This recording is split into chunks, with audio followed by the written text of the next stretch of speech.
Vous jouez contre un ennemi que vous ne connaissez pas. Votre ennemi, c'est qui? La Chine.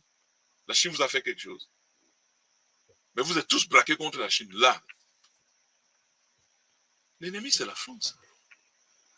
Mais puisque la France vous abrite, vous allez dire que la France est l'ennemi comment? Hein? C'est des gens qui sont en bataille sans ennemis. Nous luttons donc contre qui? Ok. On va gagner. En fait, on va gagner que ce que ça signifie la victoire. On n'a pas d'ennemi. Gagner alors, c'est contre qui? Non, l'ennemi maintenant. Or, aujourd'hui, là, si vous avez un passeport français, vous voulez aller en Chine, vous allez faire votre visa en une journée ou 3 journées maximum. Si vous avez un passeport malien, camerounais, vous savez combien de temps il vous faut? Les Chinois ont trouvé un stratagème. Il vous faut une autorisation, une invitation donnée par le gouvernement chinois pour que vous alliez en Chine. Vous savez pourquoi? Parce que nous, on a mis un quota sur le nombre de Chinois, comme c'est des méchants. Les Chinois ont pris ce monté, ils ont multiplié par 10 et ils ont mis aussi le quota sur nous. Et c'est nous qui pleurons. Ah, on veut aller en Chine, les Chinois ne veulent pas. Mais ils ne veulent pas parce que c'est nous qui ne les voulons pas. Nous ne les voulons pas parce que les Occidentaux ont dit surtout pas les Chinois, ils vont vous envahir. Mais les Blancs vont en Afrique sans visa. Vous voulez dire dans le nombre de pays où avec le passeport français, vous pouvez aller en Afrique sans visa. Je raconte dans mon livre autobiographique en italien. Je vais en Afrique du Sud. Parce que j'ai un client.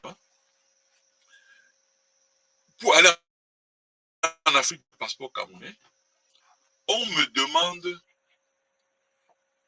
au consulat d'Afrique du Sud à Milan de déposer en comptant une somme de 5 000 euros.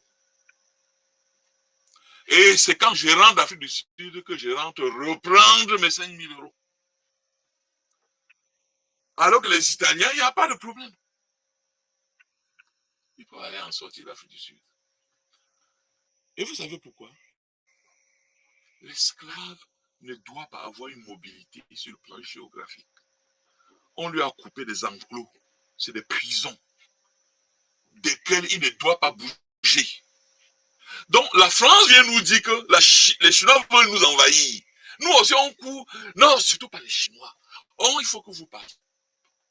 On ne sait pas qu'on contribue pour que ceux qui pouvaient nous ouvrir un espace, la Chine c'est 9,5 millions de kilomètres carrés. En Afrique, nous on n'est pas libre. On est sous contrôle permanemment de l'Occident. Le seul endroit où on pouvait aller être libre, nous-mêmes on contribue pour qu'on ne nous donne pas le visa pour aller là-bas. On dit que non, les Chinois vont venir nous envahir.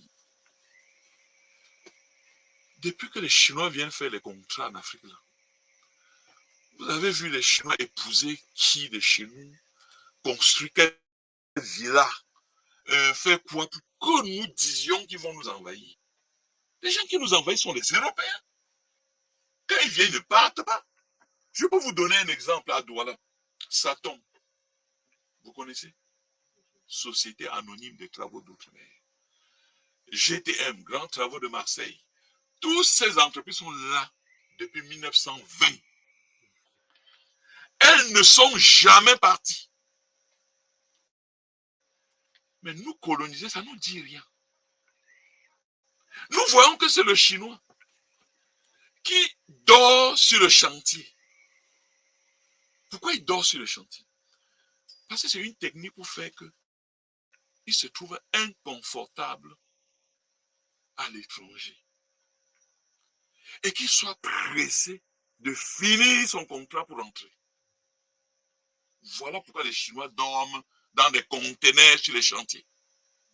Vous avez vu un ingénieur français dormir sur un chantier? Vous savez où il dort, où il tombe? À Yaoundé. Tout le matin, il fait 2 heures de route pour aller sur le chantier. Donc nous, on est chez nous. On n'observe même pas les Chinois qui sont chez nous. Nous avons le barrage de lac d'eau dans le nord Cameroun.